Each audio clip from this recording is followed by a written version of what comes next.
Good afternoon, folks. My name is Jimmy Bashar with the ISO Stakeholder Affairs Group, and it's my pleasure to welcome you to the ISO call to discuss the proposal for exempting demand response resources from the Resource Adequacy Availability Incentive Mechanism, better known as RAAIM. As folks may know, this is tied to our recent efforts regarding applying the Effective Load Carrying Capability, or ELCC, counting methodology to variable output DR resources, which Jill, who will be our primary presenter for today and the lead for this effort, will go over shortly once we begin.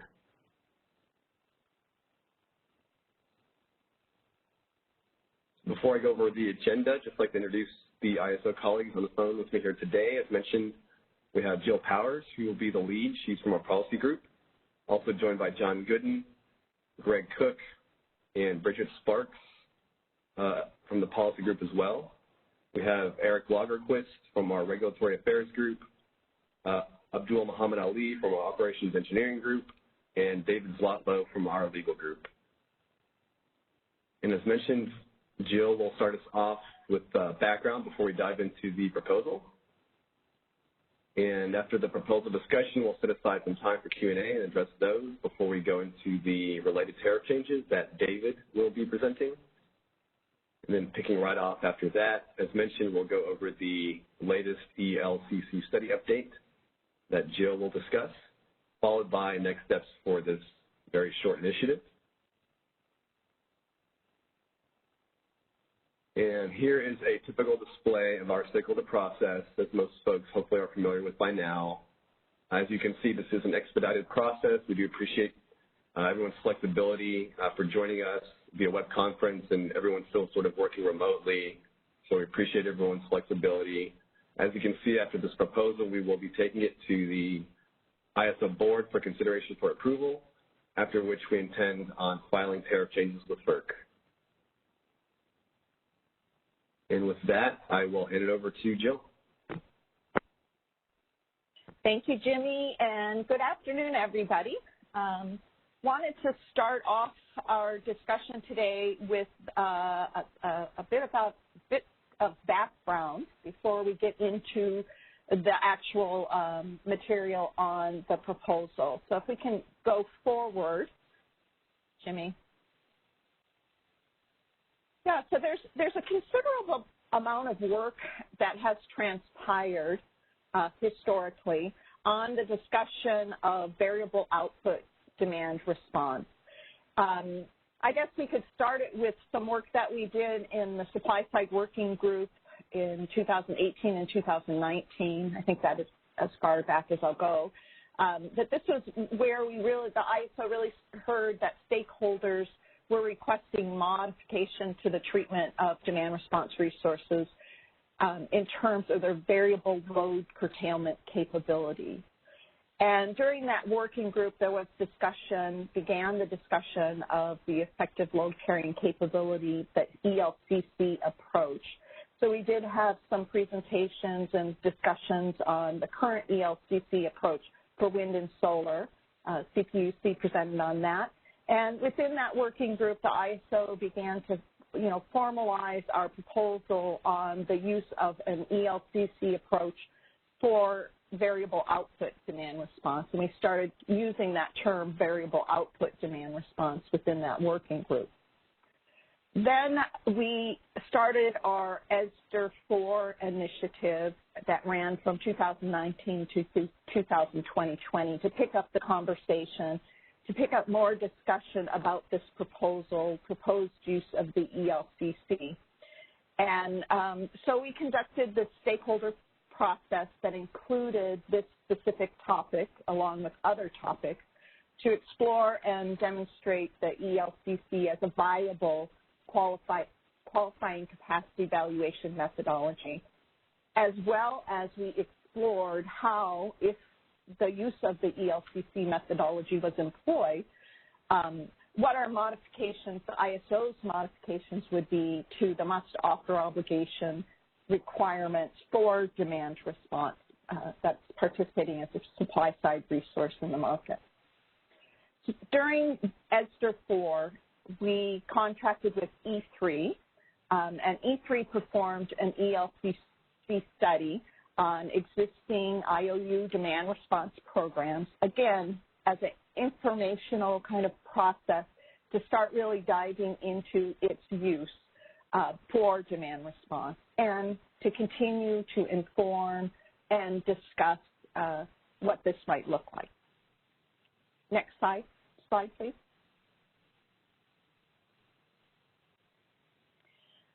Additionally, and most recently, we've been also presenting this information into the CPUC RA proceedings.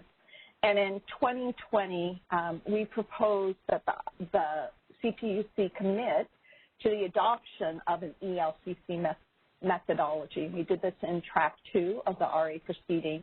And we are looking for some guidance and from the CPUC in terms of adoption of it by the end of track 4 of the proceeding. Again, in a continuation of that proceeding, the ISO entered in the E3 ELCC study results into the CPUC's RA program track 3B1 proceeding. And that was the study and the study results that came out of the ESDR 4 stakeholder initiative.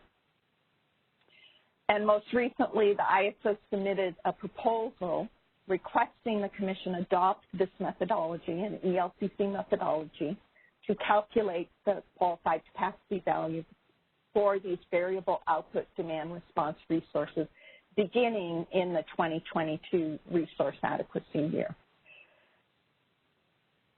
Next slide.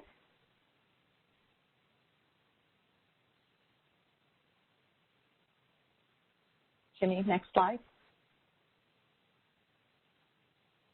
Okay.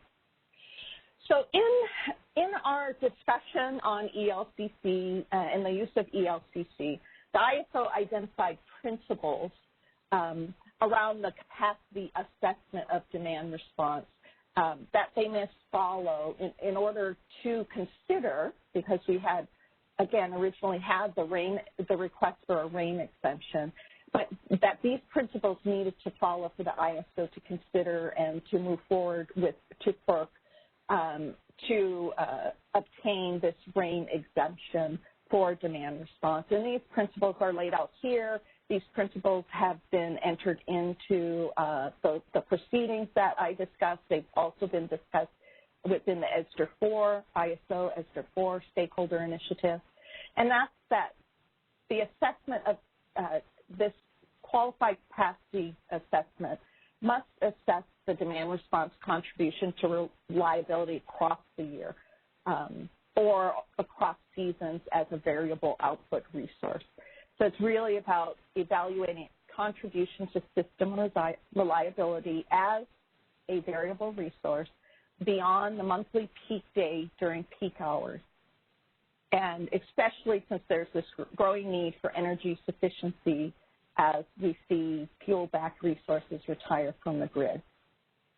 The other assessment of DR that is taken into consideration in ELCC and what is the ISO has why the ISO had proposed the ELCC is this assessment of the demand response interactive effects with other similarly situated resources.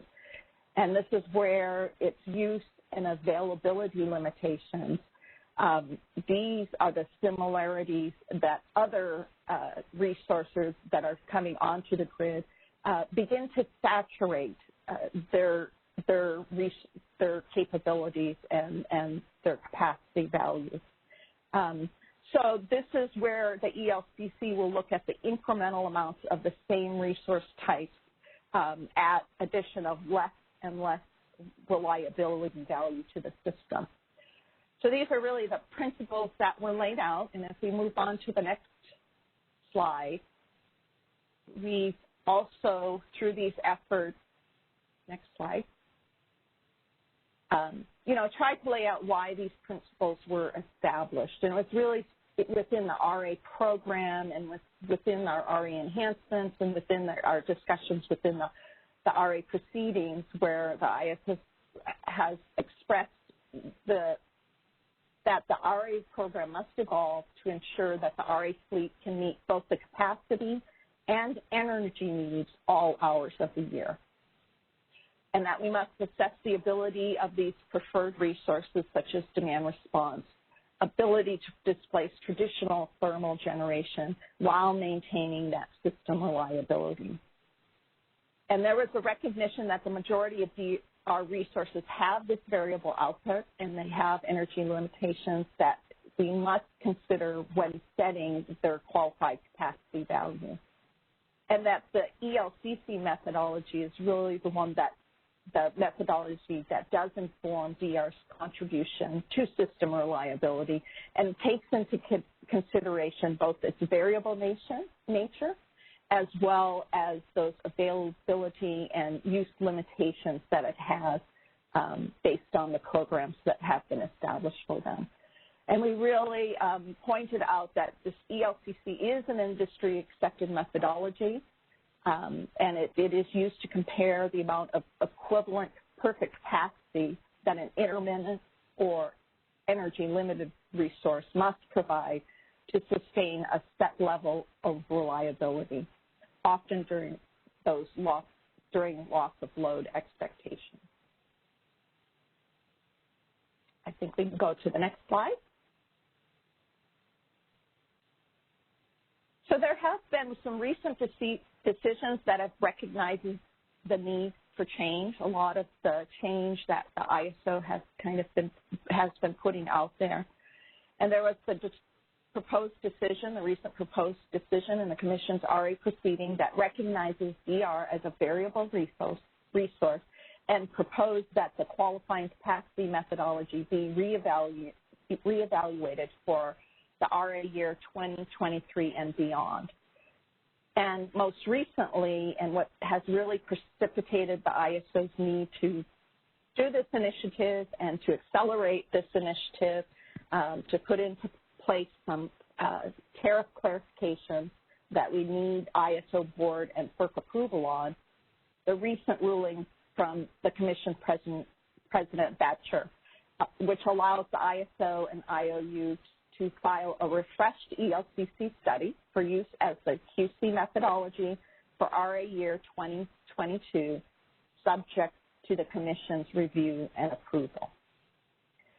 So with these anticipated changes that the Commission has now enabled the ISO to seek tariff revisions to treat demand response as a variable output resource for FERC, before FERC. So the proposal that we're laying out today will recognize this, that they are a variable output resource, and will require tariff clarifications by our board that need to be approved by our board and FERC. So if we go on to the next slide, we'll get into the proposal. Maybe we'll get into the proposal in the next slide. This one is really just identifying that this final proposal is a result of work that was significantly vetted in the ISO's ESDR 4 stakeholder process. And back to what I talked about earlier in our background material, we did have this topic in ESDR 4 where we've been vetting qualification and operational processes for variable output demand response resources. We demonstrated a new and more appropriate QC valuation method applicable to these resources and their variable output nature. We had E3 studied and proposed a methodology and framework for evaluating resource adequacy value of demand response using the ELCC. Their study was initially presented and discussed in May of 2020, and we received stakeholder feedback from that presentation. And we actually released an additional updated study in December of 2020 based on that feedback, and it included updated bid data that was utilized in that rerun of the study, and which was released as well. Next slide, please. So based on that work and based on recent rulings by the Commission, the ISO is proposing to provide demand response resources with a RAAIM exemption option. So the ISO is proposing to formally exempt PDR and RDR resources having their QC value assessed using an ELCC or similar methodology from the Resource Adequacy Available Incentive Mechanism, RAAIM.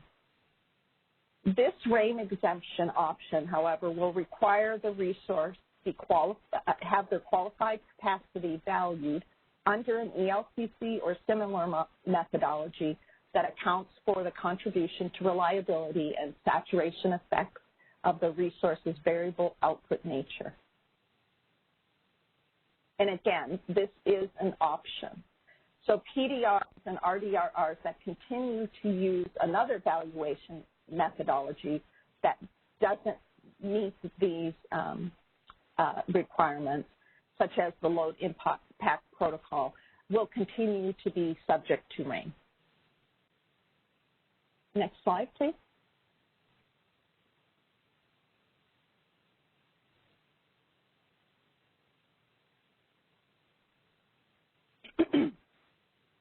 So the use of an ELCC or similar methodology begins to provide the viable path for variable output demand response resources to be shown on supply plans. So this is one of the things that will allow for the resolution of concerns in initiating the PRR 1280 by having this pathway for all demand response resources counting as RA capacity to be shown on supply plans. It also establishes a QC value that does take into account the variable nature and limitations in the use and availability of these variable output DR resources. It also allows for these demand response resources to meet their RA tariff and must offer obligations by bidding their forecasted, or what we've indicated as termed as true availability, into the day ahead and real-time markets, recognizing that these may vary from their established QC value. So with this new must offer obligation, there's an expectation that they will not be expected to always be bidding in their shown on a supply plan RAQC value, and that they could bid above or below this established QC value. Again, with the RAAIM exemption, that this opens up this capability. And this must offer obligation also requires that the bids should reflect the actual capabilities of the resources in those market timeframes, whether above or below the shown RAQC value. So again, much of this and the discussion that we had about ELCC and the discussion about how this new must offer obligation would come into play with the RAAIM exemption was included in the draft final proposal of the ESDR 4 initiative. We're just laying it out again here within this final proposal where we are making the proposal for the RAAIM exemption option. Next slide. So I think we will pause here to see if there's any questions specifically on the final proposal, the RAAIM exemption option proposal. And before we get into the discussion on the tariff revisions reflecting this proposal. All right, and ladies and gentlemen, if you wish to ask a question over the phone, just a reminder that it is #2 to enter the queue. And we do have several callers in the queue already. Caller, your line is being unmuted. Please go ahead. Hi, this is Kathleen Colbert from Vistra. Can you hear me? Hey, Kathleen. Yes. Hi, Jill. How's it going?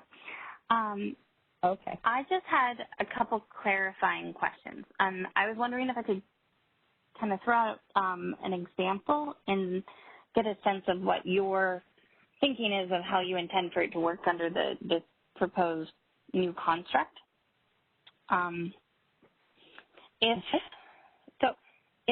So I'm thinking of in demand response in the very focused in how I think, like, as a DR person, I would think of it as I have a customer who's providing a firm service level service. And to me, that can be very variable, right, based on where they are at that given point in time, and being willing to drop down to that firm service level versus a customer that's providing a guaranteed load drop service, a defined megawatt amount regardless of their output. I was wondering if you could connect the dots for me, because I know there's like some new terminology, but if I'm really focused on kind of the DR lingo, what's your intent for those two different kinds of customers under this new proposal? Again, we are providing the option for variable output demand response and not looking at the individual customer's contribution to the demand response resource that we see within the market. So if the resource is representing a variable output resource, then they would have this RAAIM option, this optionality to be qualified, assessed, and obtain their qualified capacity utilizing an ELCC methodology, and then to be exempt from RAAIM. Again, the first needs to come into play first, the QC evaluation under an ELCC or similar methodology, and then secondly, once that's been identified and obtained, the RAAIM optionality is available. Now, and Jill, okay, go ahead, John. Sorry, just real quick. Hi, Kathleen. This is John. Hi, John. This is all dependent on that. Hi, that customer's local regulatory authority adopting and setting up an ELCC methodology for their PDR and RDR resources. So it sort of all points back to the LRA and what approved methodologies that the LRA has. And if they adopt an ELCC methodology, then they can fall under this aspect of the tariff. So it all kind of points back to that LRA and what's then available for its customers. Okay, that's really helpful. I think my second question that may be answering it, but just to throw it out there to make sure, is whether or not this was kind of an opt-in or an opt-out. Does it default to assuming it's ELCC and then there'd be an obligation to let you know it's not, or is it the vice versa?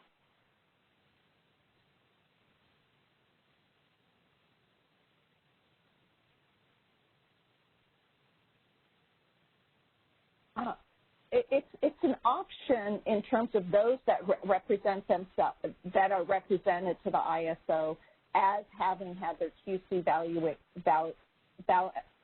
assessed using an ELCC methodology to identify themselves as being, as having that, and then determining whether they would take this option. Now, if your opt-in or opt-out is related to whether or not the LRA's establishment of an ELCC methodology, that's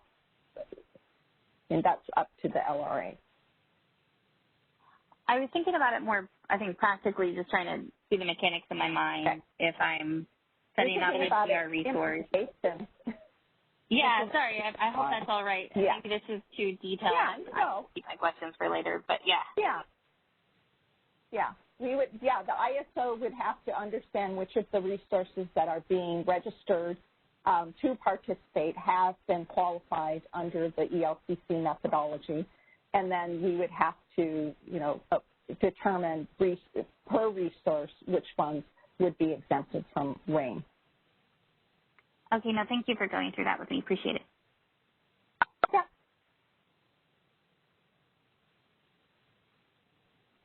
All right, we do have additional callers. So to follow up on that, Kathleen, there would be processes established to accommodate that.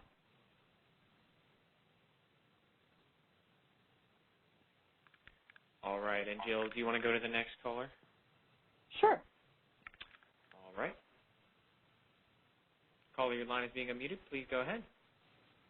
Yes, hi, good afternoon. This is Luke Tugas from the consultant for the California Efficiency and Demand Management Council. Jill, can you hear me okay? Yes, I can. Great, thank you. Hi. Okay, I actually have a few questions, if you don't mind.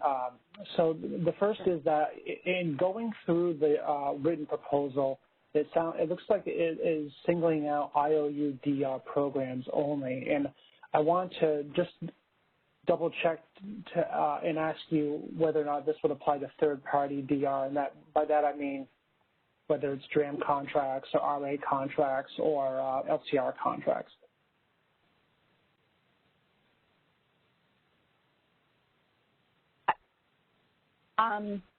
Currently, we've done the study specific to the IOU program, but this option would be open to all PDR and RDR resources that establish their QC value using the ELCC or similar methodology.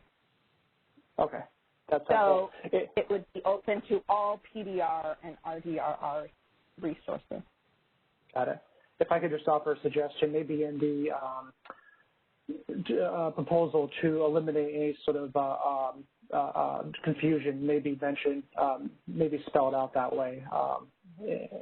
It's possible I misread it, but it looked to me that it was only talking about IOU-DR programs, and so I think precision is helpful.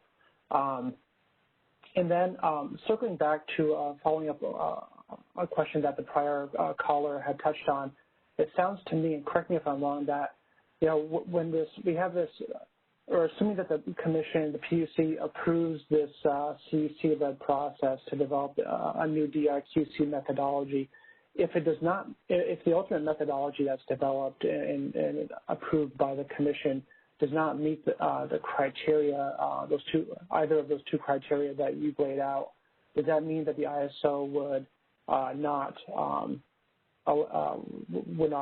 allow RAAIM exemption for basically any DR resources that use the new DRQC methodology, assuming the commission approved the new DR methodology? Yeah, Luke, this is John. That's correct. If an LRA could come up with a different county methodology for DR, and that's fine. But to qualify under the RAAIM exemption, which addresses the contribution reliability across the year and seasons and the saturation effects, only under those types of methodology can we really assess the value and capacity contribution from variable output resources. And so whatever that methodology is approved by the LRA, it has to meet those two principles. And if it does, then it's fine. But that doesn't mean that an LRA couldn't come up with other qualifying capacity methodologies that aren't RAAIM exempt, but that they do choose to use. Right. And then what would be the process for deciding, for the ISO to decide whether or not a hypothetical new DRQC methodology actually meets its criteria? Do you expect it to be an obvious thing, or is there going to be a process where you're going to consider this? I think it's fairly obvious that the ELCC methodology is a loss of load probability type of assessment that you're looking at, the attributes of that DR resource along with all the other resources thrown into the mix, and then the historic loads. And so it's really, based on a loss of load probability type of study. And then, it's considering the other resources that are in that mix. So, again, these are common, not foreign types of studies that are done on IRP and used widely. So it's not that hard to sort of sniff out, if you will, if this is that type of study or not. Sure. Okay. Thank you, John.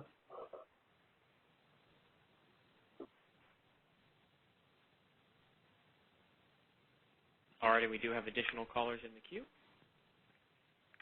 Okay. Caller, your line is being unmuted. Please go ahead. Hi, this is Imani from LEAP. Just to clarify what the previous two questions were asking. So if the CEC workshop that's coming up with the new DR counting methodology does not meet the criteria that CAISO laid out, then no resources under that scenario would be able to have a RAAIM exemption. Is that correct? Correct. I mean, in theory, that's correct, but I just really don't see that as the outcome at all, because the whole point of that effort at the CEC to ultimately then be approved by the PUC is for the parties, including, importantly, the ISO, to be part of that process to look at these alternative ways to evaluate DR, and particularly variable output DR. So I'm not pessimistic in that sense. I think that's exactly what we're trying to do at the CEC. Got it. Okay, thank you.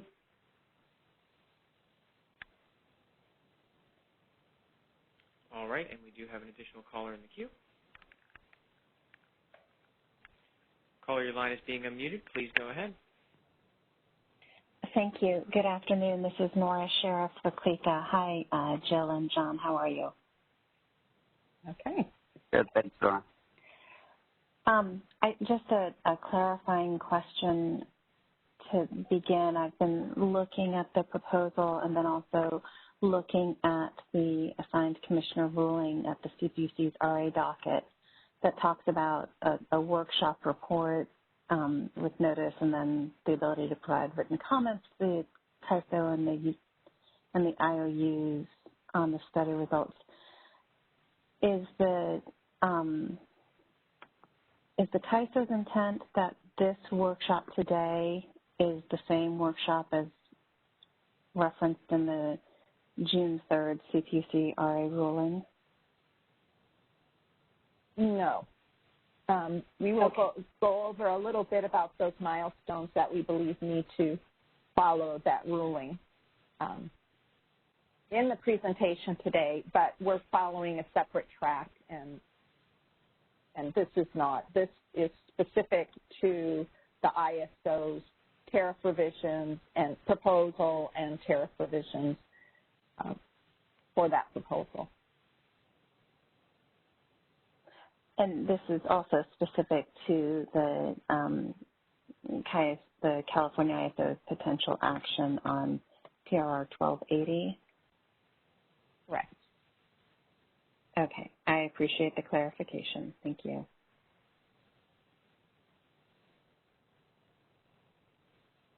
All right, and we do have additional callers in the queue. Caller, your line is being unmuted. Please go ahead. Hi, Joe. This is Luke again from the council. Kind of a broader question here. You know, one kind of variable that has come up recently is the proposed decision in track 3B2 of the RA proceeding, and let's say or should the commission approve the PD in its current form, and how does the ISO see and the ELCC-based methodology interacting with PG&E's slice of day proposal? And I apologize, I don't want to kind of drag us into the wrong direction here during this discussion, but it is kind of, I think, important to see where the ISO sits on this.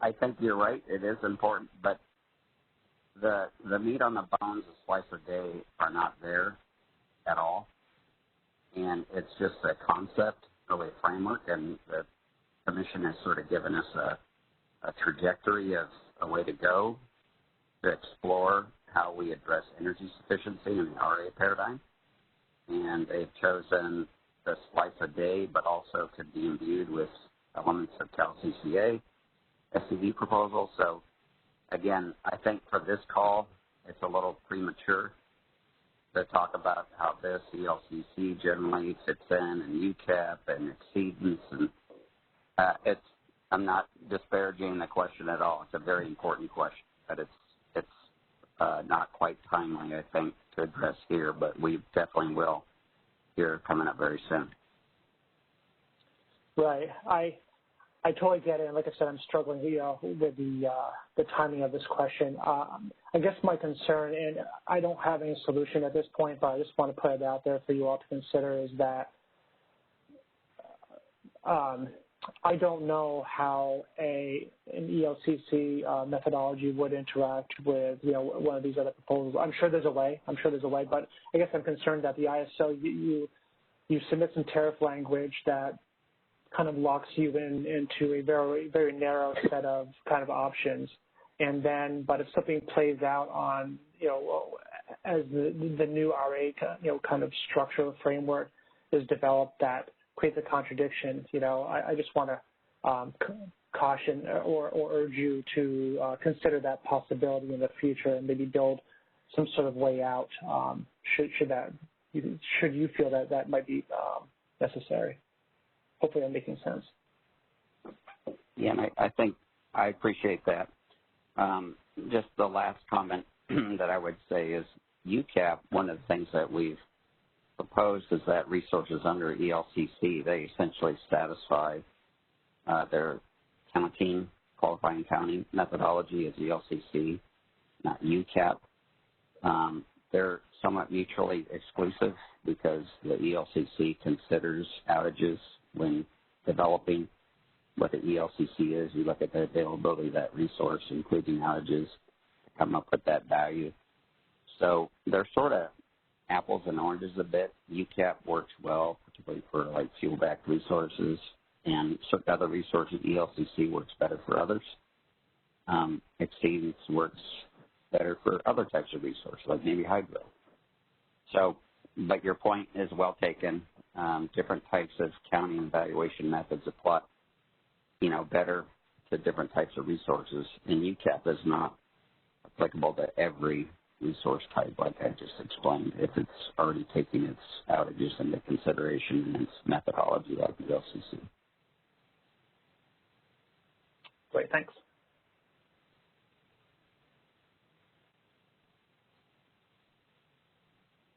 All right, we do have an additional caller in the queue.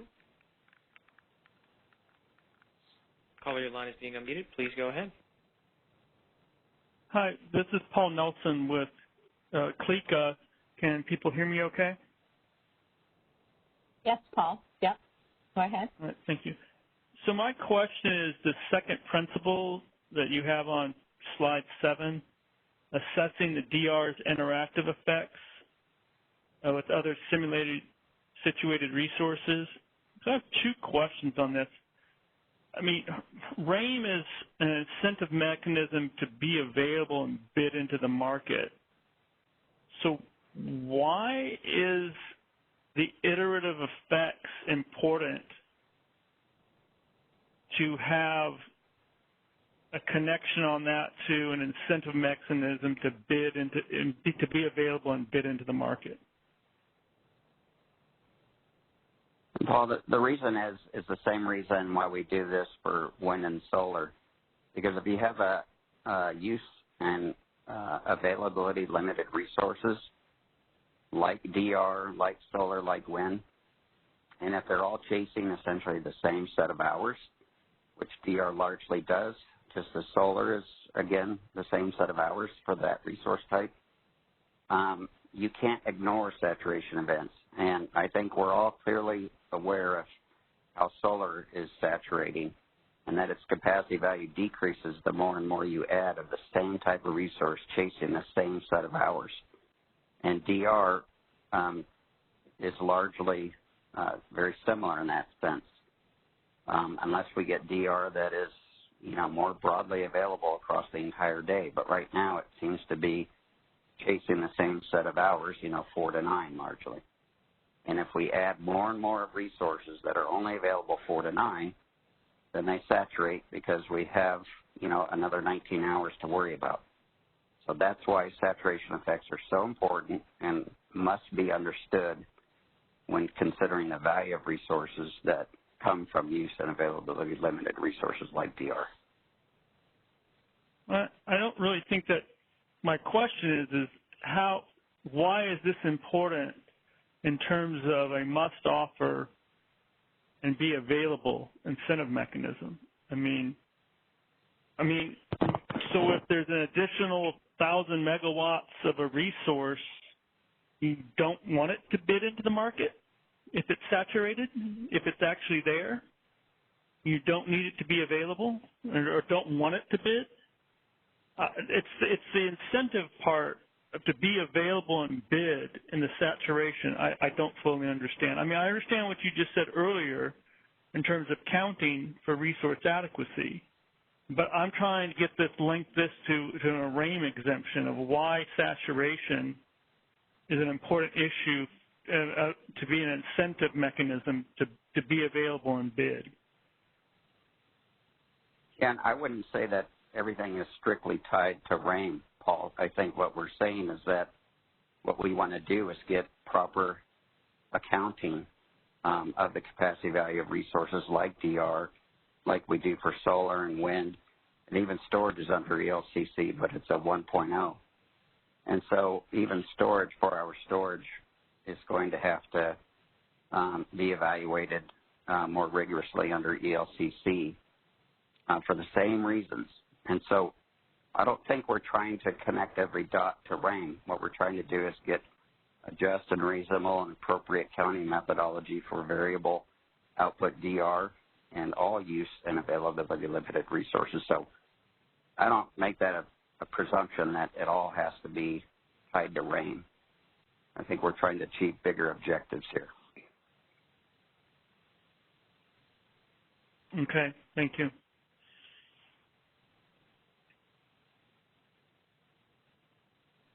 All right, and we do have an additional caller in the queue. Caller, your line is being unmuted. Please go ahead. Thanks. Hi, this is Luke again. Last question, I promise. So going back to the proposal itself, it states that DR resources that use the demand response load impact protocols will not be exempted from RAAIM.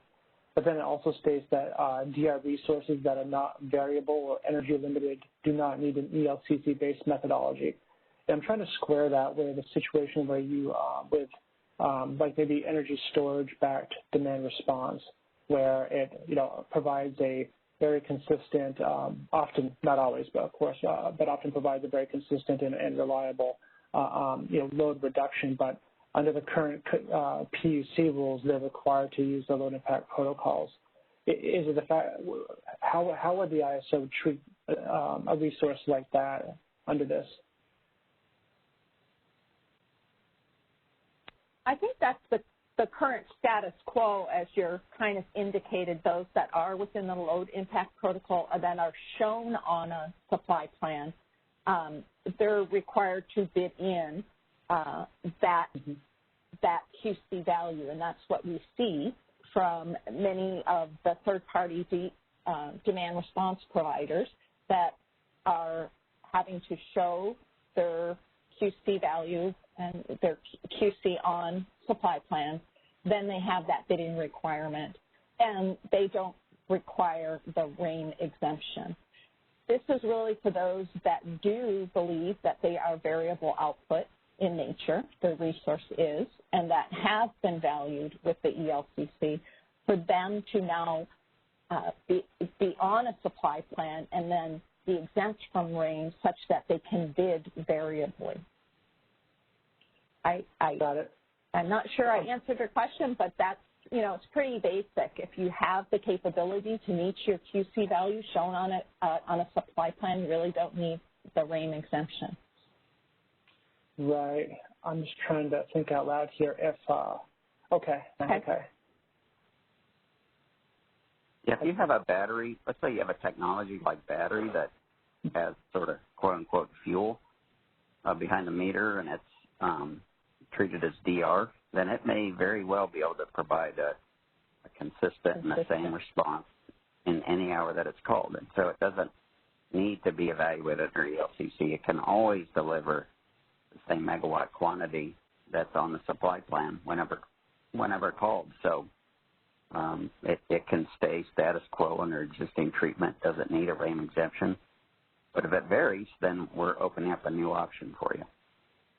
Right, and maybe it's possible that I'm not, thinking far enough down the road here. So forgive me if I'm missing some points here. But with an energy storage resource, I guess how would the ISO know if a resource is variable or not? I guess that's ultimately what I'm getting at, because under this kind of example that I'm laying out, where whether it's a variable, a true variable energy demand response resource versus a storage-backed DR resource that's only used for, providing that demand reduction. They're both subject to the load impact protocols. And so, from the ISO's perspective, how do you know, or how will the ISO know which one is variable, which one is not, or if either one is or not?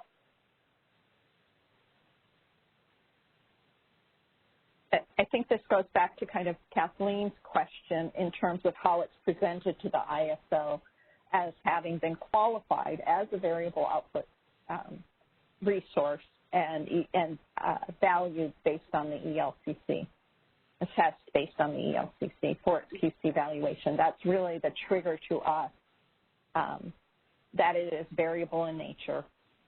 It has been evaluated as such, and is presented to the ISO as that type of resource. Okay. And I think a lot of that has to do with the LRA and its rules. Yeah. And it's not something that the ISO honestly really cares about or would police, because if you say it's variable, then it gets this treatment. If you say it's not, then it gets that treatment, and everybody goes on their way. So it's not, it's a core concern. Thank you. That's helpful. I did want to clarify something, kind of when Paul was discussing and making some comments in terms of the bidding of these variable output resources. I think one of the things that the ELCC does provide its own incentive mechanism to bid. And the must-offer obligation that we are laying out within the proposal would be for it to bid its capability at all points in time. That could be above the QC values, and that could be below the QC values.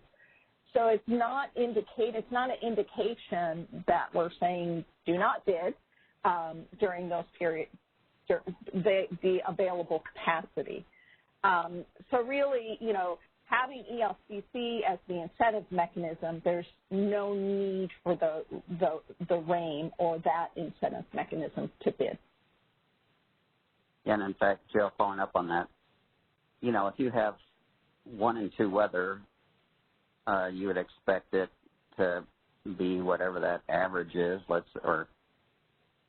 it'd be the ELCC that sort of takes it all into account. But the point is that you are free to bid whatever the capability of that resource is at that day, at that hour. And that may be above its set ELCC QC value, it may be below, just as solar is, can be above and below its ELCC QC value.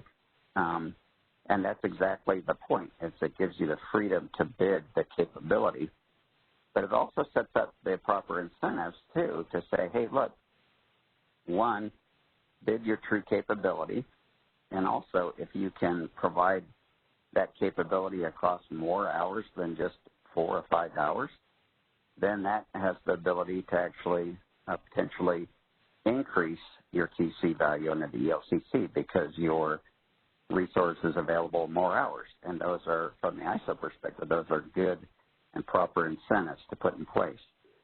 The more you limit your resource, the lower potentially the ELCC goes, again, depending on sort of the hours that you're limiting yourself to.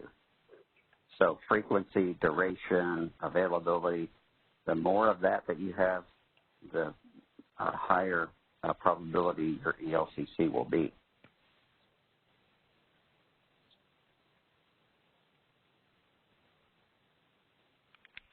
All right, are we ready to move on to the next caller?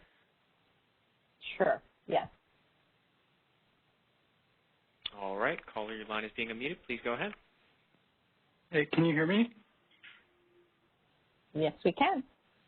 Hi, this is Noor from Olivine. I think we've had some discussions around this before, but I just want to clarify that just anything that's not available 24/7 for the same capacity, that's considered variable. Is that what you're saying, basically? Not necessarily. Yeah. Let's say a DR. Availability limited, maybe. Yeah. That doesn't necessarily mean it's variable. Again, a DR provider, based on its LRA's selection of UC methodologies, could say, hey, our DR program is available from 2 in the afternoon till 10 at night.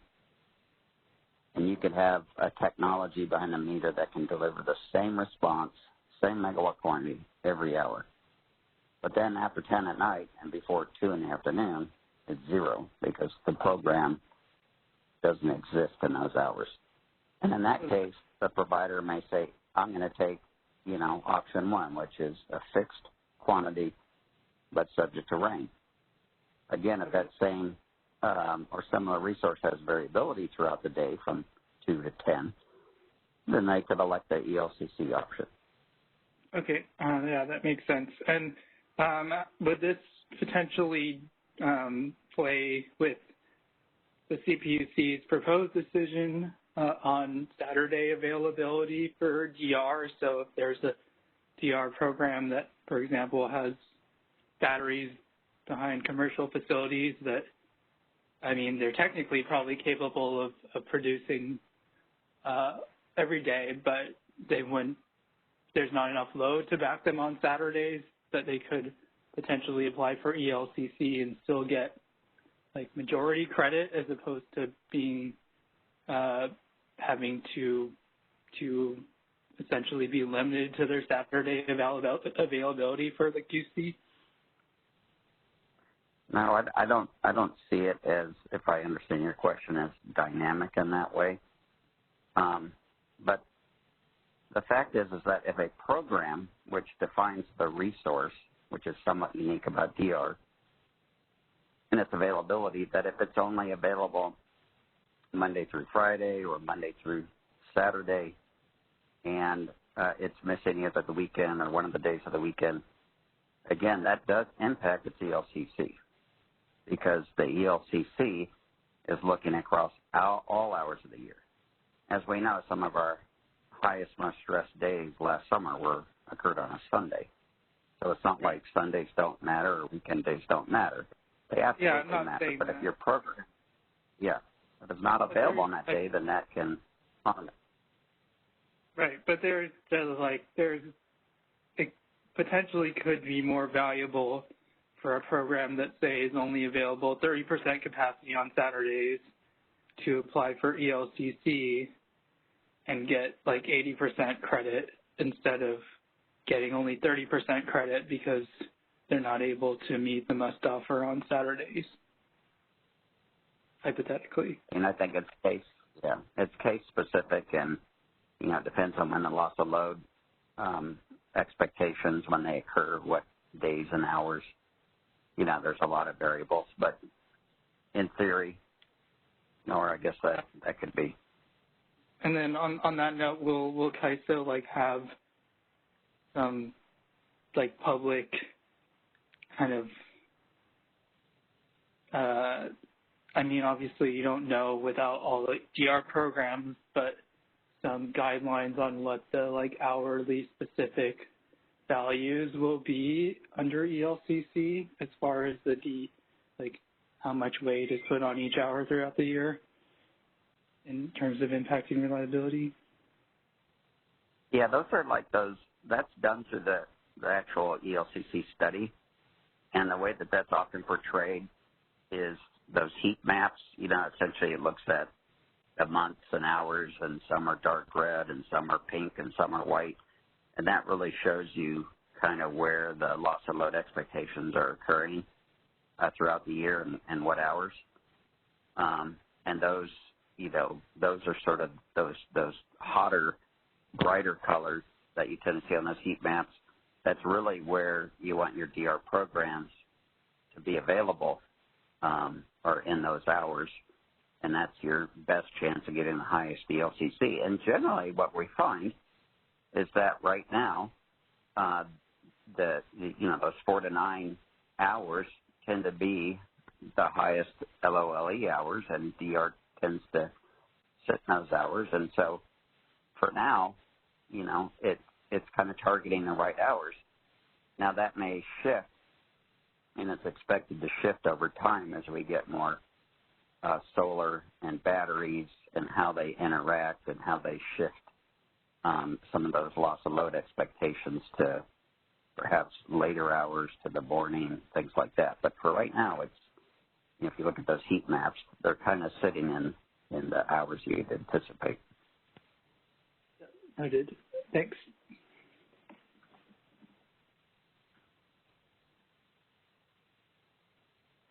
All right, there are no additional callers in the queue at this time. Okay, great. Thank you for the questions and conversations, and I'm sure there will be more conversations, the broader conversation in some of the workshops that were alluded to and that we'll briefly discuss later in the presentation.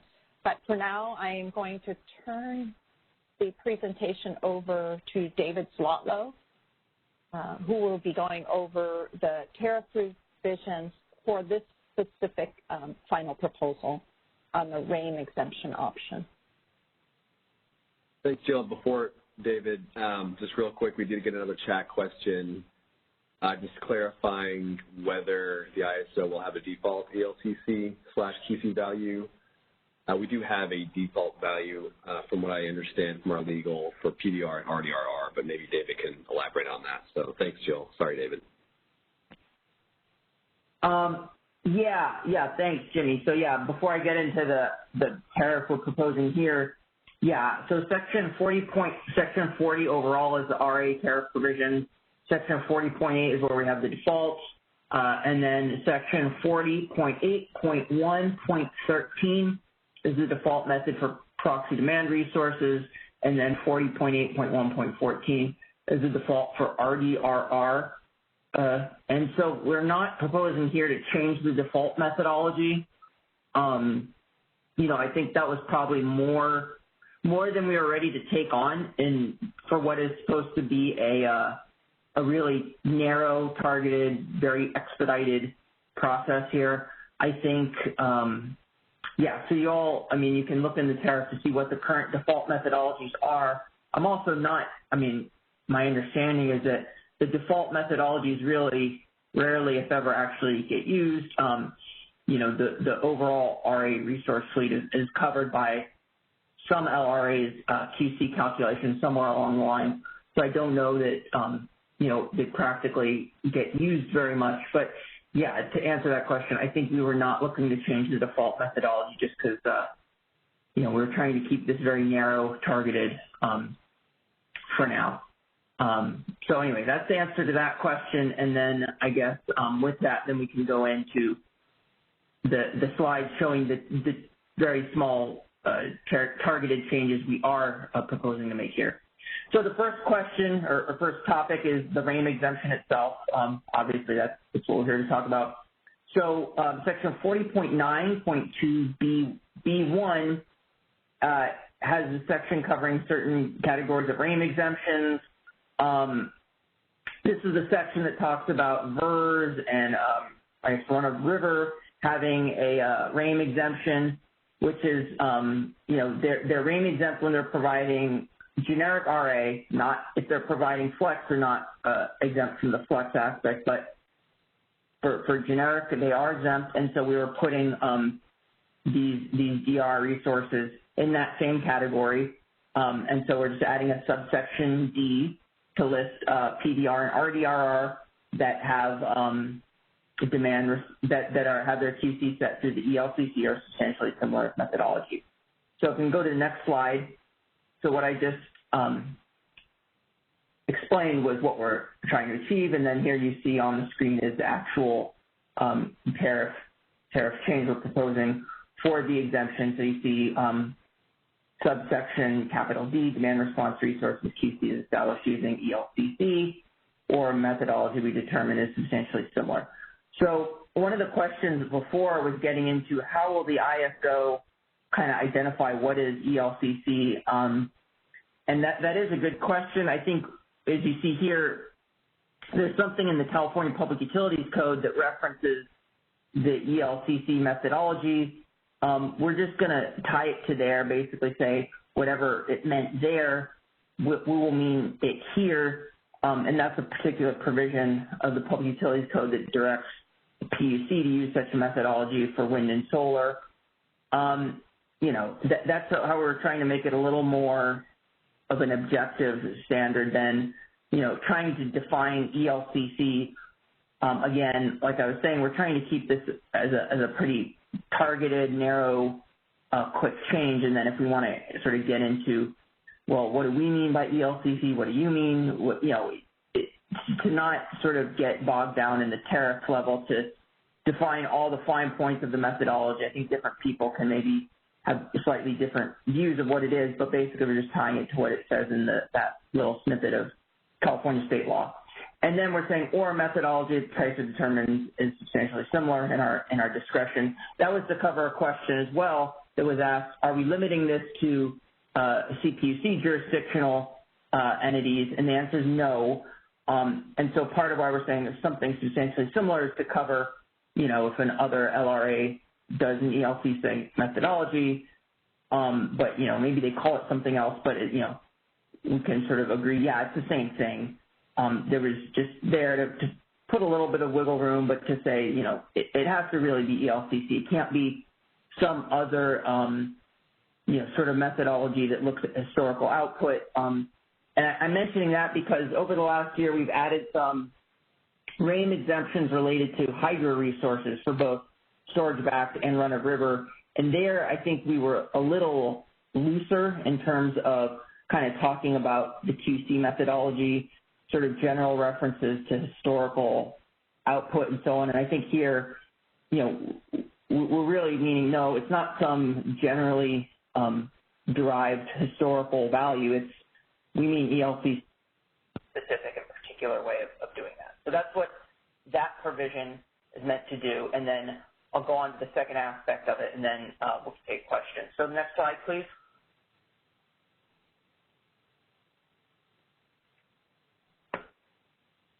Okay. Then the second aspect of this, aside from the RAAIM, was to just give them, give these DR resources that are set, have QC set based on ELCC.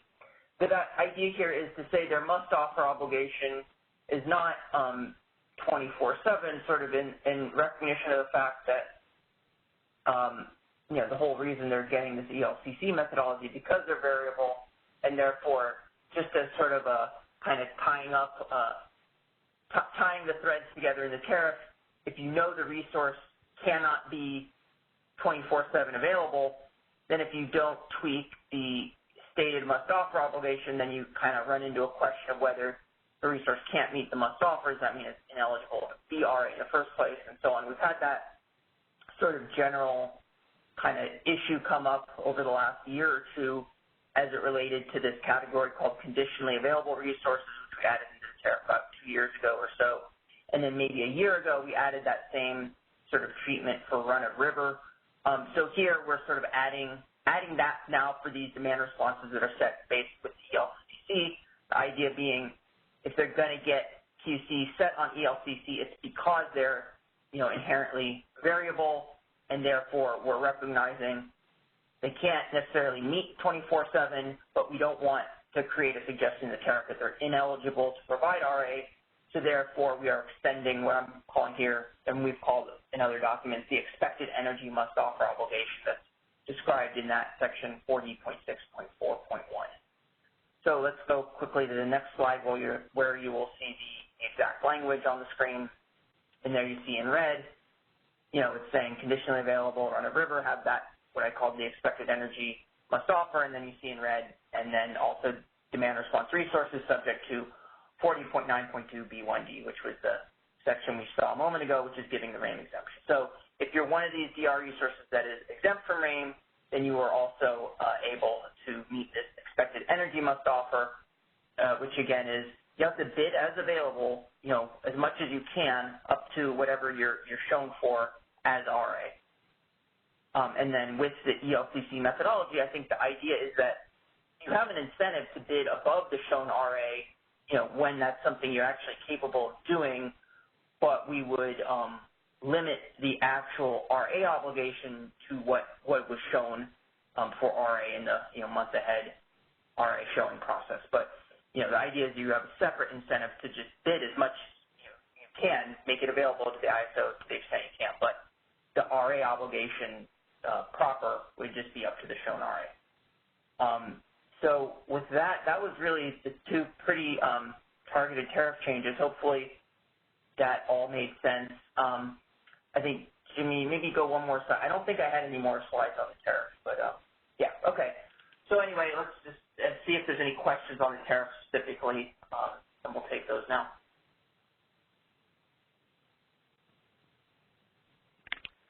And once again, ladies and gentlemen, if you wish to enter the question queue, please press #2 on your telephone keypad.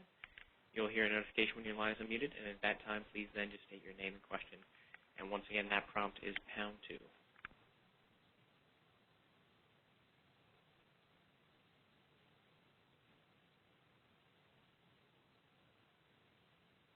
All right, and I do not yet have any questions in the queue at this time. Okay. Well, a lot of the topics I just covered, we already sort of discussed in some of the earlier conversations. So hopefully, all of the nuances here was also covered before. But, we'll move forward, I guess, and then we can circle back if others have tariff-related questions after Jill continues on with the other material. Yes, thank you, David, and thank you for re-clarifying that must-offer obligation. I may have misspoke a little bit earlier, but I think David clarified it very succinctly here, specifically as to the changes we're making within the tariff.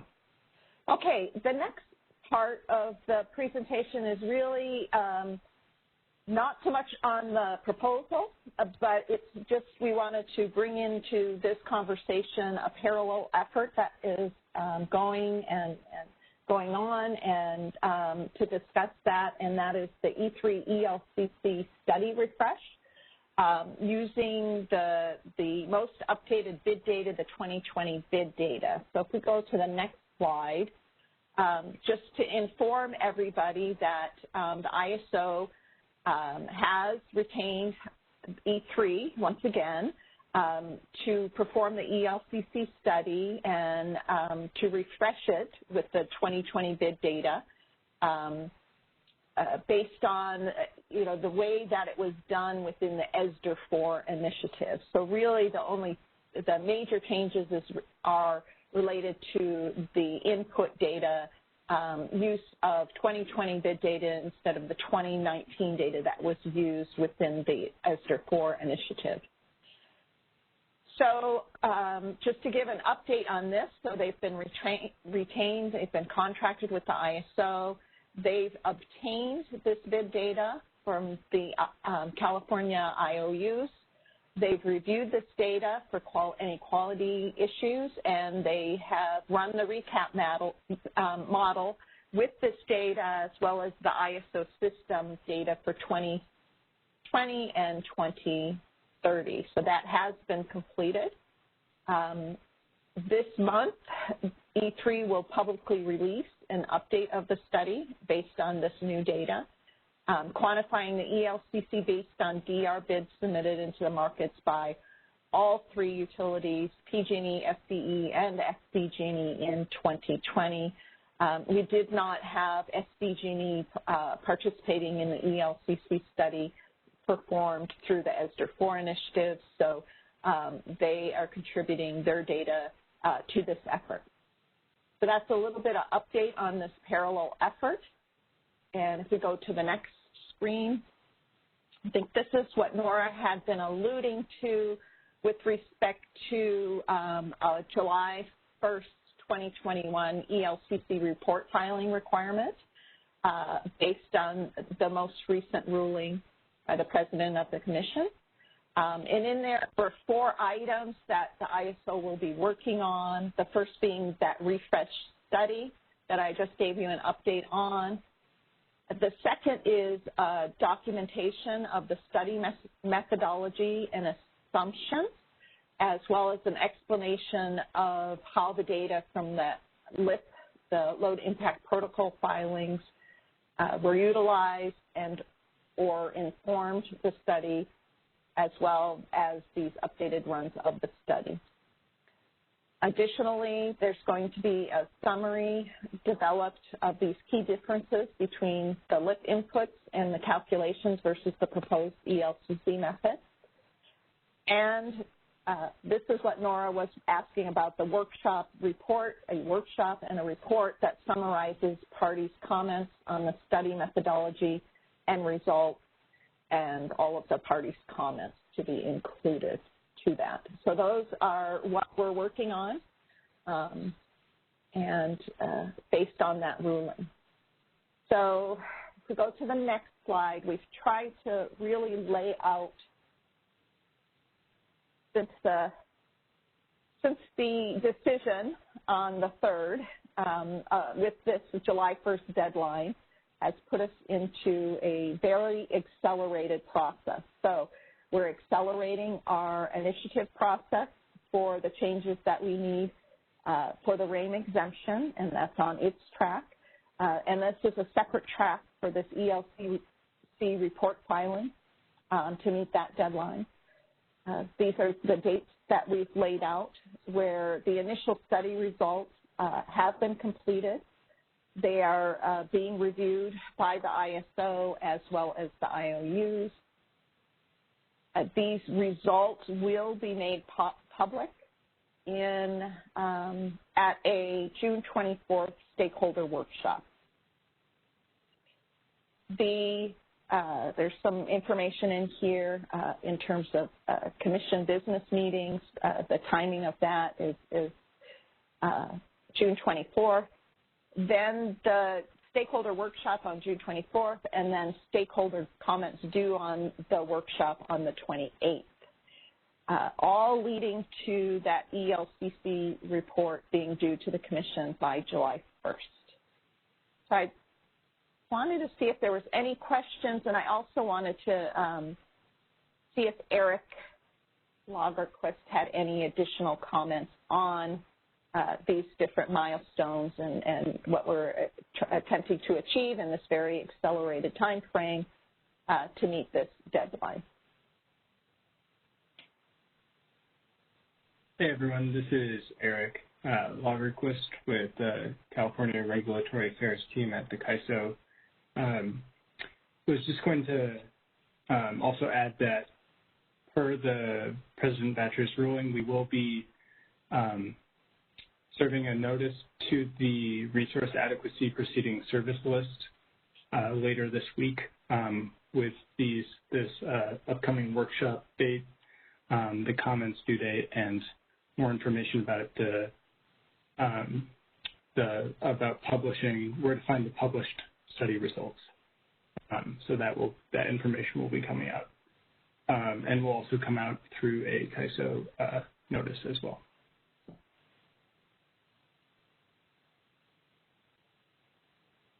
Thank you, Eric. So I guess we could take some questions on this information. All right, we do have a caller already in the queue. Caller, your line is being unmuted. Please go ahead. Hi, this is Paul Nelson with CPUC. Just doing a sound check again if people can hear me. Yep. Okay. So the ELCC report to the Commission, is this something that the CAISO is going to submit or the IOUs?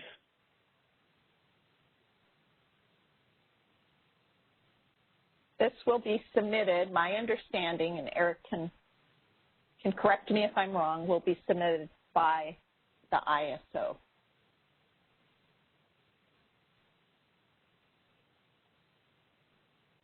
So the IOUs won't have a role in drafting the report?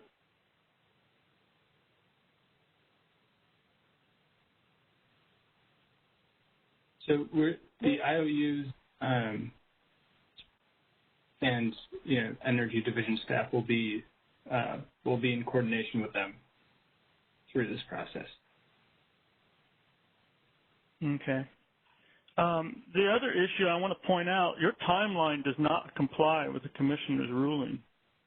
There's a minimum 7 days notice of any workshop and a minimum of 10 days notice to provide written comments to the CAISO and the IOUs on the study results. So your June 24th, and then when comments due on June 28th, doesn't comply with the Commissioner ruling.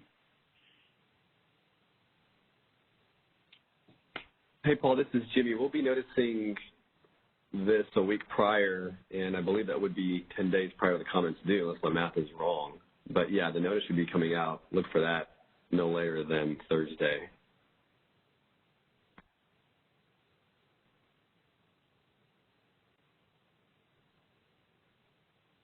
Is it the comments on the study that you're speaking to, Paul, or? I guess you have to interpret it. I mean, it says a minimum of 10 days notice to provide written comments to the CAISO and IOUs on the study results. And are you interpreting that from when you have your workshop, the parties have 10 days to submit comments? Or are you interpreting that, oh, in 10 days you can provide comments and we'll have the workshop in 9 days? Does that meet the compliance of the order? And I'll leave that to attorneys to figure out. But I'm interpreting that between the workshop and the opportunity to file comments is 10 days, and you're providing 4.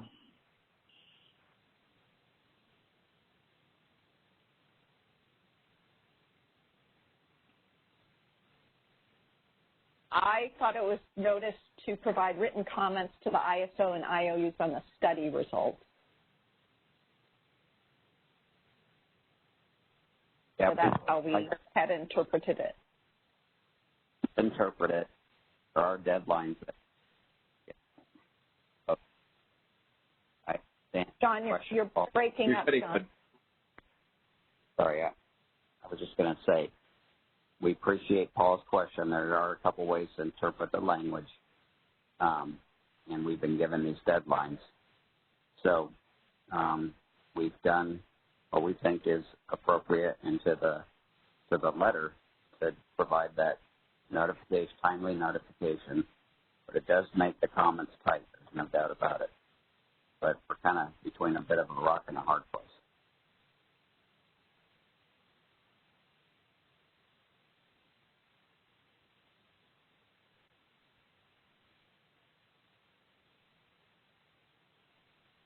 Thanks, John. Appreciate the feedback, Paul. All right, well, if we're looking to move on, we do have an additional question in the queue. All your lines being unmuted, please go ahead. Thank you. This is Nora Sheriff for CLECA.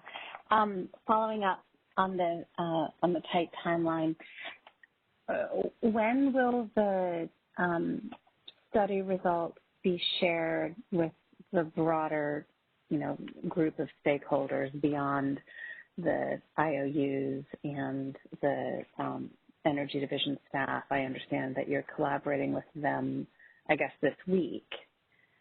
But when do you intend to share that information with the other stakeholders in this process?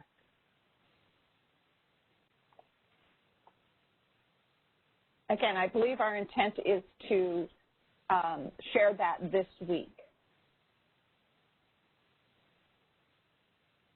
Okay. So we'll get some written study results. Feedback provided. This will be noticed, yeah. And it will be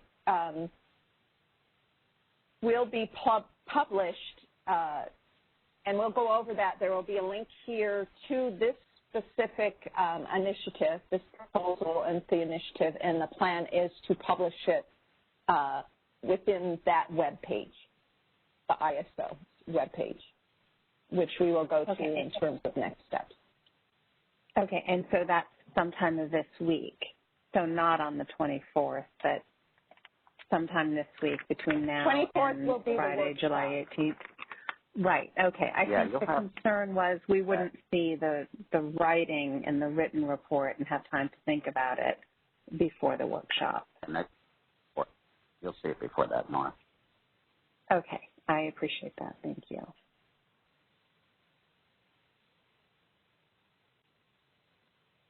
All right, and we do not have any additional questions in the queue at this time. Okay. So next, I think, is next steps, which again is more of the timeline related to the ISO initiative proposal. And again, this is the link that I referred to where the final proposal and all related meeting materials inclusive of the ELCC report, the refreshed report will be housed, will be published. We're just also providing additional linkage to the ESDR 4 initiative stakeholder process because, again, as I pointed out, most of the information that we've discussed about ELCC was embedded within that process. So there's additional information located on our website here. On today's discussion specific to the proposal and to the tariff revisions that David has laid out with respect to this narrowly scoped initiative, we're asking for stakeholder comments to be provided by end of day June 23rd and submitted to the initiative's comments email box. And then if we go to the next slide, I think, Jimmy, you wanted to go over this then to finish things up. Thanks, Bill. Yeah, appreciate it, and thanks, everybody, and great questions. As mentioned, we will have the comments due shortly, so we do appreciate folks getting those to us timely, given the expedited timeline. After which we do plan on going to the July board, as we mentioned earlier. And then if all goes well, for their consideration for approval, we do intend on filing this with FERC in late July, anticipating the order in September for all of this to apply to the 2022 RA showings this October. So we appreciate you bearing with us on the timeline. As mentioned, this was recorded as well for reference, and you can always save the chat, folks. If you go to File, Save, and you should see the chat option there to do that. We typically post the recordings within 2 to 3 days after this, so we'll try to get it up quick, knowing the timeline is a little crunched. But any questions, please feel free to reach out to the ISO Stakeholder Affairs at CAISO.com mailbox. And thanks again, folks. We look forward to your comments. Ladies and gentlemen, this concludes our call today. Thank you for using Event Services, and you may now disconnect.